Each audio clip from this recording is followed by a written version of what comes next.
Andhra special ரவை idli செஞ்சிடலாமா?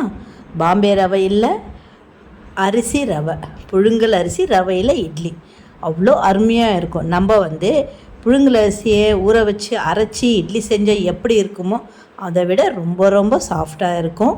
1 tumbler உளுந்து எடுத்துக்கிட்டு 2 டம்ளர் அரிசி ரவையை ரெண்டுத்தையுமே ஊற வச்சுடுங்க 2 மணி நேரம். உளுந்த கிரைண்டர்லேயோ மிக்சிலேயோ நல்லா நைஸாக அரைச்சி எடுத்துக்கிட்டு நம்ம ஊற வச்சுருக்கிற அந்த ரவையை கொஞ்சம் நல்லா தண்ணி இல்லாமல் பிழிஞ்சி அந்த உளுந்து மாவோடையே சேர்த்து நல்லா உப்பு இல்லாமல் கரைச்சி வச்சிடணும். மறுநாள் காலையில் செஞ்சிங்கன்னா நைட்டில் செய்யலாம், நைட்டில் கரைச்சி வச்சிங்கன்னா காலையில் இட்லி செய்யறதுக்கு நல்லா புளிச்சு வந்துச்சுன்னா இட்லி அவ்வளோ சாஃப்டாக இருக்கும். எவ்வளோ மாவு தேவையோ அவ்வளோ மாவு எடுத்து உப்பு போட்டு நல்லா கரைச்சிக்கிட்டு இட்லி தட்டு எடுத்து இட்லியை ஊற்றி அது கூட தேங்காய் சட்னி, பருப்பு சட்னி, பூண்டு சட்னி, வெங்காய சட்னி ஏது இருந்தாலும் தொட்டுக்குன்னு சாப்பிட்றதுக்கு அவ்வளோ அருமையாக இருக்கும்.